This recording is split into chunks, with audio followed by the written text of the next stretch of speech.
الشيطان الرجيم. بسم الله الرحمن الرحيم.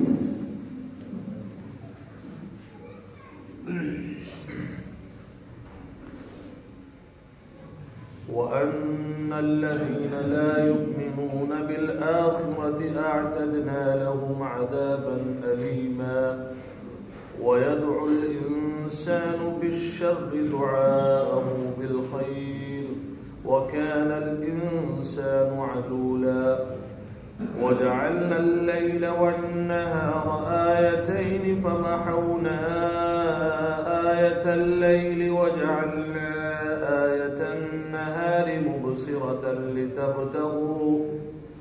لتبتغوا فضلا من ربكم ولتعلموا عدد السنين والحساب وكل شيء فصلناه تفصيلا وكل إنسان ألزمناه طائره في عنقه ونخرج له يوم القيامة كتابا يلقاه منشورا اقرأ كتابك كفى بنفسك اليوم عليك حسيبا من اهتدى فإنما يهتدي لنفسه ومن ضل فإنما يضل عليها ولا تزر وازرة وزر أخرى وما كنا معذبين حتى نبعث رسولا وإذا أردنا أن نهلك قرية أمرنا متر فيها ففسقوا فيها فحق عليها القول فدمرناها تدميرا. صدق الله العظيم. اللهم صل على محمد وعلى آل محمد كما صليت على إبراهيم وعلى آل إبراهيم إنك حميد مجيد. اللهم بارك على محمد وعلى آل محمد كما باركت على إبراهيم وعلى آل إبراهيم إنك حميد مجيد.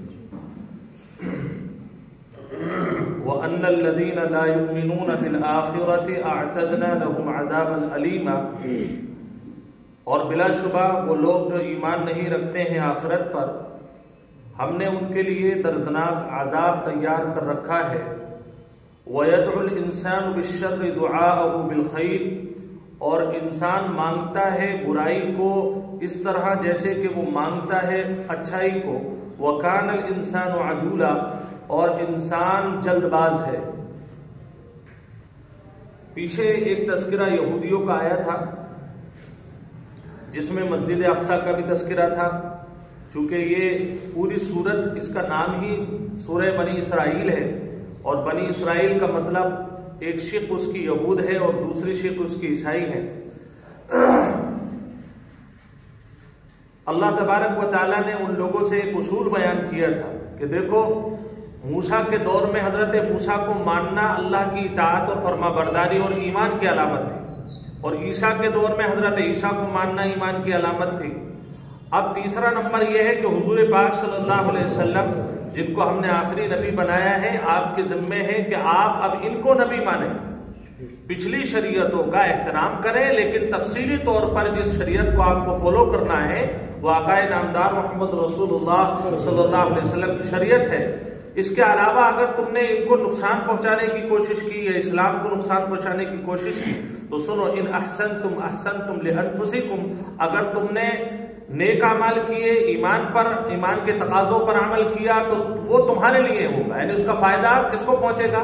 تمہیں پہنچے گا. احسنتم لانفسکم وان اسأتم فلہا، اور اگر تم نے برائی کا ارادہ کیا، تم نے سوچا کہ یہ تو مسلمان ہیں، ہمارے باپ دادا کا جو مذہب تھا، مثال کے طور پر موسیٰ کو ماننا یا عیسائیوں کا مذہب عیسیٰ علیہ السلام کو ماننا کہ وہی سچے ہو سکتے ہیں، اگر تم نے اپنے باپ دادا کو دیکھ کر کے اس آخری نبی اور اس کے ماننے والوں کی اگر مخالفت تم نے کر ڈالی تو سنو، اس کا وبال بھی تمہیں ہی بھگتنا پڑے گا.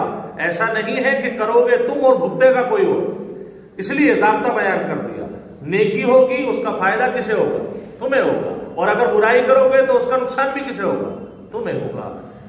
اب اللہ تبارک و تعالیٰ نے اس کے بعد ایک خاص طور پر اس مذہب کی تعریف کی اور فرمایا ان ھذا القرآن یہدی للتی ہی اقوم، کہ اب اگر تمہیں سب سے سیدھا راستہ چاہیے، یعنی جنت میں جانے والا تو راستہ ایک ہی ہوگا، ظاہر سی بات ہے سیدھا راستہ، تو اب تمہارے لیے دین عیسوی پر عمل کرنا سیدھا راستہ نہیں ہے، بلکہ صرف واحد مذہب وہ ہے جو آپ کو جنت میں پہنچا سکتا ہے، وہ ہے قرآن والا مذہب، کہ صرف یہی قرآن ہے جو آپ کو سیدھا راستہ بتا سکتا ہے، یہ واضح ہے۔ ابھی میں نے پیچھے ایک صاحب نے مجھے ذکر کیا تھا کہ کوئی صاحب ہیں جو انجیل کی بہت تعریف کرتے ہیں، کہتے ہیں صاحب بائبل میں یہ بات لکھی ہوئی ہے، اسے پڑھنے میں کیا حرج کی بات ہے، یا اسے ماننے میں کیا حرج کی بات ہے؟ بھائی اگر وہ صحیح ہوتی تو اللہ کو یہ دین اتارنے کی ضرورت ہی نہیں تھی، کیونکہ اللہ نے جو دین اتارا ہے بعد میں وہ اس وجہ سے اتارا کہ پہلوں نے پہلے دین کی قدر نہیں کی، اس میں خرد برد کیا، اس لیے اب جو سکہ جس دین کا ہے وہ قرآن کا ہے، اور ظاہر سی بات ہے کہ اللہ کو جب یہ تمام باتیں کلی طور پر معلوم تھی کہ انہوں نے اپنے دین کا مذاق بنا کر کے رکھ دیا ہے، جو جیسا چاہتا ہے مسئلہ نکال کر کے میٹھا میٹھا اپنے لیے استعمال کر لیتا ہے، اور جو مشکل حالات ہوتے ہیں ان کو چھوڑ دیتا ہے، تب انہوں نے لکھنا شروع کر دیا، بائبل میں تبدیلیاں شروع کی، جس کو اللہ نے قرآن میں بھیجا، بہت ساری جگہوں پر مختلف جگہوں پر اس کا ذکر کیا ہے کہ انہوں نے تحریف کی ہے انجیل میں، اور موسیٰ کے ماننے والوں نے تورات میں، پھر اللہ نے آخر میں، چونکہ وہ اس کے نظام کا ایک حصہ تھا کہ آخر میں قرآن آنا ہے، اور قرآن اس بات کی علامت ہے کہ سارے دینوں کا نچوڑ کس میں؟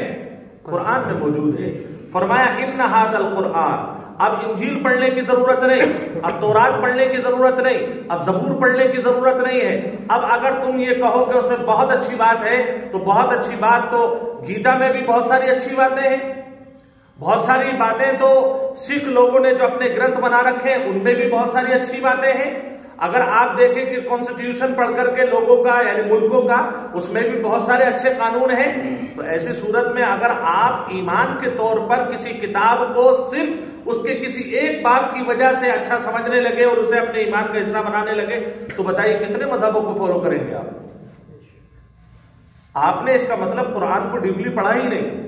آپ دیکھ لینا سارے مذاہب کی کتابیں اٹھا کے دیکھ لو، اور سب سے پہلے آپ کا کام ہے قرآن پڑھو، آپ کو ہر اچھی بات کا لنک اگر کہیں سے ملے گا تو آپ کو یقین مانیے کہ وہ قرآن کریم سے ہو۔ یہ غیروں نے مانا ہے، میں اپنی بات نہیں کر رہا ہوں، غیروں نے مانا ہے، کیونکہ ہدایت کی ابتدا بھی اب یہی ہے اور ہدایت کی انتہا بھی اب یہی ہے۔ ان ھذا القرآن، بلا شبہ یہ قرآن راستہ دکھاتا ہے، للتی ہی اقوم، جو بالکل سیدھا راستہ ہے، یہ اللہ نے ضابطہ بیان کیا۔ اب اس کے بعد کہا وَيُبَشِّرَ الْمُؤْمِنِينَ الَّذِينَ يَعْمَلُونَ الصَّالِحَاتِ، اب دیکھتے ہیں قرآن کو پر عمل کرنے والے کتنے لوگ ہیں اور قرآن کو طاق میں رکھنے والے کتنے لوگ ہیں۔ یہ جو انجیل اور تورات وغیرہ کی تعریف کرنے والے لوگ ہوتے ہیں نا، یہ حقیقت یہ ہے کہ ان کے اوپر سے بھی قرآن کریم نہیں گزرا ہوتا ہے، کیونکہ انہوں نے آنکھیں کھولی کانوینٹس میں، انہوں نے آنکھیں کھولی غیروں کے مذہب میں اور غیروں کے کلچر میں، انہوں نے اپنے قرآن کو کبھی پڑھ کر ہی نہیں دیکھا، تو انہیں جہاں سے اچھی بات ملی تو آدمی تعریف کس کی کرے گا؟ جہاں سے اسے بات ملی ہے۔ اگر یہ اور ان کے ماں باپ اگر فکر کر لیتے اور بچپن میں قرآن کا تعارف اس سے کرا دیتے تو انشاءاللہ کسی اور کی تعریف کرنے کی ضرورت نہیں پڑتی۔ اللہ فرماتا ہے آپ دیکھتے ہیں قرآن پر عمل کرنے والے، وَيُبَشِّرَ الْمُؤْمِنِينَ، اور مومنین کو بشارت دے دو، یعنی خوشخبری ہے ان لوگوں کے لیے جو ایمان رکھنے والے ہیں، اور ساتھ میں يَعْمَلُونَ الصَّالِحَاتِ، ایمان کافی نہیں ہے، دیکھیے جنت میں جانے کے لیے ایمان ضروری ہے، یہ بات تو طے ہے، لیکن صرف ایمان سے ہی کام چل جائے عمل کی کوئی گنجائش نہیں ہے، ایسے بیوقوف بھی دنیا میں بھرے ہوئے ہیں۔ وہ کہتے ہیں صاحب ہم تو مسلمان ہو گئے، اب جنت تو ہماری ہوگی۔ میں آپ کو بتاؤں یہ مقولہ ان لوگوں کا نہیں بلکہ یہودیوں کا ہے، پچھلے درس میں یہ بات عرض کر چکا ہوں۔ یہودی آج بھی یہ کہتے ہیں کہ جنت صرف یہودیوں کی ہے، اس کے علاوہ کوئی نہیں جائے گا اس میں۔ اب بتائیے کیا وہ اپنے مقولے میں یا اپنے قول میں سچے ہیں؟ اگر وہ سچے نہیں ہیں تو آپ بھی سچے نہیں۔ آپ کا یہ کہنا کہ ہم تو مومن ہیں جنت میں جائیں گے ہمیں کوئی عذاب نہیں ہوگا، اللہ نے فرمایا نہیں، ایمان وَيُبَشِّرُ الْمُؤْمِنِينَ الَّذِينَ يَعْمَلُونَ الصَّالِحَاتِ، ایمان بھی ہو ساتھ میں عمل صالح بھی ہو، نیک اعمال ہو، أَنَّ لَهُمْ أَجْرًا كَبِيرًا، اب اللہ نے بیان کیا کہ ان کے لیے بڑا اجر ہے، بڑا بدلہ، بڑا ثواب ہے۔ اب اللہ نے فرمایا وَأَنَّ الَّذِينَ لَا يُؤْمِنُونَ بِالْآخِرَةِ، اور وہ لوگ جو آخرت پر ایمان ہی نہیں رکھتے، کافر لوگ، وہ کہتے ہیں کہ صاحب ساتوں جنم یہی ہوں گے، کام ختم ہے، ان کی شروعات بھی گھئی سے شروع ہوئی اور ان کی آخر توے پر ہو گئی، بس ان کا پورا دائرہ جو ہے وہ یہ دنیا ہے، وہ دنیا کو ہی جنت سمجھ۔ کتنے لوگ ہیں جو نیٹ پر انہوں نے اپنے ڈال رکھا ہے کہ ایسے لوگ، ابھی بچہ ایک پیدا ہوا ہے اور اس نے اپنے پرن جنم کی گفتگو بتائی ہے اور فلانا ہوا اور دھماکہ ہوا، یعنی وہ جھوٹی باتیں، من گھڑت باتیں گھڑنے کے بعد وہ یہ ثابت کرنا چاہتے ہیں کہ دنیا ہی افضل ہے، حالانکہ ہم دنیا کو افضل نہیں مانتے۔ دنیا ضرورت ہے، اللہ نے پیدا کیا ہے، عمل کی جگہ ہے، سب کچھ اپنی جگہ ہے، لیکن یہ جنت کا مزہ نہیں دے سکتی۔ جسے جنت کا تعارف ہی نہیں ہے جس کے سامنے، وہ دنیا کو جنت مان لے، وہ اس کا مسئلہ ہے۔ لیکن ہم یہ مانتے ہیں کہ دنیا چاہے کتنا بھی گھٹنے ٹیک کر آپ کے سامنے آ جائے، کہیں نہ کہیں تکلیف ضرور ہوگی۔ پیسہ ہے تو اولاد کی طرف سے تکلیف، اولاد ہے تو بھائیوں کی طرف سے تکلیف، بھائی ہے تو پھوپھا کی طرف سے تکلیف، خالہ کی طرف سے تکلیف، کہیں نہ کہیں تکلیف ہوگی۔ تو آپ بتائیے دنیا کیا جنت کا بدل بن سکتی ہے؟ نہیں ہو سکتی ہے۔ جن لوگوں کو جنت کے بارے میں پتہ نہیں، صرف یہ بے وقوفی وہی کرتے ہیں کہ دنیا میں پنرجنم بھی چاہیے، ہمیں پنرجنم کی ضرورت نہیں ہے۔ اللہ فرماتا ہے کہ دیکھو وہ لوگ جو آخرت پر ایمان رکھتے ہیں، یعنی مرنے کے بعد پھر ایک دنیا چالو ہوگی، اعتدنا لهم عذابا الیما، جو آخرت پر ایمان نہیں رکھتے ہیں ہم نے ان کے لیے دردناک عذاب تیار کیا ہے۔ اچھا ایک اور چیز بیان کی، دل کی گہرائیوں سے آپ اس آیت کو سمجھنا۔ ہمارے گھروں میں جھگڑے کی وجہ بہت ساری مرتبہ ہائی بلڈ پریشر، بہت ساری مرتبہ تناؤ، حالات سے انسان نمٹنا چاہتا ہے لیکن نمٹ نہیں پاتا، اور انسان اپنے لیے بد دعا کرتا ہے۔ ابھی حالات چل رہے ہیں، اللہ فرماتا ہے کہ دیکھو حالات رزق کے اعتبار سے تنگ ہو جائیں، رشتہ داری کے اعتبار سے تنگ ہو جائیں، لیکن گھبرانا نہیں۔ کیوں؟ تمہاری فطرت اللہ نے بنائی ہے کہ تم کیا ہو، وَيَدْعُ الْإِنسَانُ بِالشَّرِّ، انسان برائی کو بھی مانگتا ہے اس انداز پر جیسے خیر کو مانگتا ہے، اور انسان جلد باز ہے، یعنی ذرا سے حالات آ گئے، ارے مرنے کو دل کر رہا ہے، سوسائڈ کر لوں کہیں جا کر۔ یہ حالات ہے، آپ سمجھ نہیں رہے۔ اللہ نے یہ آپ کی فطرت بنائی ہے، اور فطرت کے اوپر اللہ دیکھنا چاہتا ہے کہ ایمان غالب آئے گا یا نہیں آئے گا۔ یعنی اندر سے طبیعت تو یہ کہہ رہی ہے مر جاؤں، ابھی اوپر سے کود جاؤں، کام ختم ہو جائے۔ اس بیوی نے ناک میں دم کر رکھا ہے، اس بچے نے ناک میں دم کر رکھا ہے، بھائی نے ناک میں دم کر رکھا ہے، پراپرٹی کا مسئلہ ہے، کوئی بھی مسئلہ ہے، یا کم سے کم یہ ہے کہ بہت کوشش کر رہا ہوں مگر میرے بچوں کے خرچے پورے نہیں ہو رہے، تو آدمی کیا کرتا ہے، یا تو حرام کی طرف جاتا ہے، اور اگر اچھی تربیت ہو تو حرام کی طرف وہ نہیں جا پاتا، پھر کیا کہتا ہے، ارے ایسا کرو، اس سے تو مر جانا بہتر ہے۔ بہت لوگوں کے منہ سنا، کتنے واقعات آ چکے ہیں مسلمان لڑکیوں کے، مسلمان لڑکوں کے۔ بھائیوں اپنی بہنوں تک، اپنے گھروں تک یہ بات پہنچاؤ، فطرت یہی ہے کہ تم عجول ہو، تم جلد باز ہو، لیکن اللہ یہ دیکھنا چاہتا ہے کہ ان حالات پر بھی بندہ قابو پا کر کے صرف اللہ کے لیے، کہ جان اللہ کی ہے، وہ جب چاہے گا لے گا، جب تک چاہے گا زندہ رکھے گا، اس پر میرا کوئی حق نہیں ہے۔ ایمان یہ کہتا ہے، تو اللہ یہ چاہتا ہے کہ بندہ اپنی فطرت پر یا اپنے آپ پر عمل زیادہ کر رہا ہے، یا پھر یہ ہے کہ اللہ کے ایمان پر اور اللہ کے دین پر زیادہ عمل کر رہا ہے۔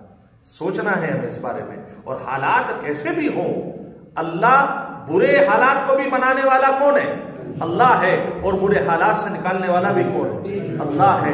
ہماری تو پہچان ہی یہ ہے، ہماری تو پہچان ہی یہ ہے، ہمارے علاوہ کوئی قوم یہ نہیں کہتی، وہ کہتی کچھ نہ کچھ ہاتھوں کا، بس ہاتھوں سے جو کر سکتے ہو وہ سب تمہارا ہے۔ ہم کہتے ہیں ہاتھ بھی جب عمل کریں گے جب اللہ چاہے گا۔ وَجَعَلْنَا اللَّيْلَ وَالنَّهَارَ آيَتَيْنِ، اور اللہ کہتا ہے کہ ہم نے رات اور دن کو نشانیاں بنایا، دو نشانی۔ فَمَحَوْنَا آيَةَ اللَّيْلِ، پھر ہم نے رات کی نشانی کو مٹا دیا۔ وَجَعَلْنَا آيَةَ النَّهَارِ مُبْصِرَةً، اور ہم نے دن کی نشانی کو روشن بنا دیا۔ کیوں؟ دیکھیں رات کی دو نشانیاں ہیں، رات اور دن۔ رات میں اگر اللہ نے صفت نہ رکھی ہوتی اونگ اور نیند کی تو بدن جو 60 سال چلنے والا تھا 10 سال میں کام چھوڑ دیتا. آپ مان لیجیے اس بات. اور جن لوگوں نے ترقی کی خاطر راتوں کی نیندیں قربان کر کے پیسوں کو کمانا چاہا, آپ ان کا ڈاکٹری چیک اپ کرا لیجیے, طبی چیک اپ کرا لیجیے, آپ کو پتا چل جائے گا جو آدمی رات کو 4-5 بجے تک کام کر رہا ہے اس کی صحت کا اندازہ آپ کو ہوگا, اور جو رات کو عشاء میں حضور پاک صلی اللہ علیہ وسلم کے احادیث سے ثابت ہے یہاں تک کہ عشاء کے بعد گفتگو کرنا بھی ممنوع ہے. علماء نے مکروہ لکھا ہے. اگر کوئی دینی شغف ہے, کوئی ایسا اہم مسئلہ ہے تو ایک الگ بات ہے. عشاء کے بعد گفتگو کو بھی وجہ یہ ہے کہ فجر میں آنکھ اسی کی کھلے گی جو جلدی سوئے گا. صحیح ہے نا؟ اور یہ ہمارا آپ کا تجربہ ہے. رات کو اللہ نے یہ خاصیت دی, رات میں بدن چاہتا ہے آرام کرو, اور دن کی خاصیت دی 2 دن لِتَبْتَغُوا فَضْلًا مِّن رَبِّكُمْ, تاکہ تم اپنے رب کا فضل یعنی دولت اور کاروبار حاصل کرو, وَلِتَعْلَمُوا عَدَدَ السِّنِينَ, اور دن اس لیے نکالا تاکہ تم سالوں اور حسابوں کا عدد تعداد معلوم کر سکو. اگر دن اور رات دونوں نہ ہوتے تو انسان کا دن لمبا ہو جاتا یا رات لمبی ہو جاتی, پتہ کیسے چلتا 365 دن ہوئے یا 365 راتیں ہوئے. وَكُلَّ شَيْءٍ فَصَّلْنَاهُ تَفْصِيلًا, اور ہر چیز کو ہم نے اس کے اندر تفصیل سے بیان کر دیا ہے. لہٰذا اب کسی اور کتاب کی طرف جانے کی ضرورت نہیں ہے, سب کچھ یہاں پر موجود ہے. شرط یہ ہے کہ اسے پڑھنے والے, اس کو سمجھنے والے ہم بن جائیں. اللہ تبارک و تعالی ہمیں ہر چیز میں عجلت کرنے سے محفوظ فرمائے, اور ہر فیصلے کو بہت سنجیدگی اور ایمان کے ساتھ لینے کی توفیق نصیب فرمائے.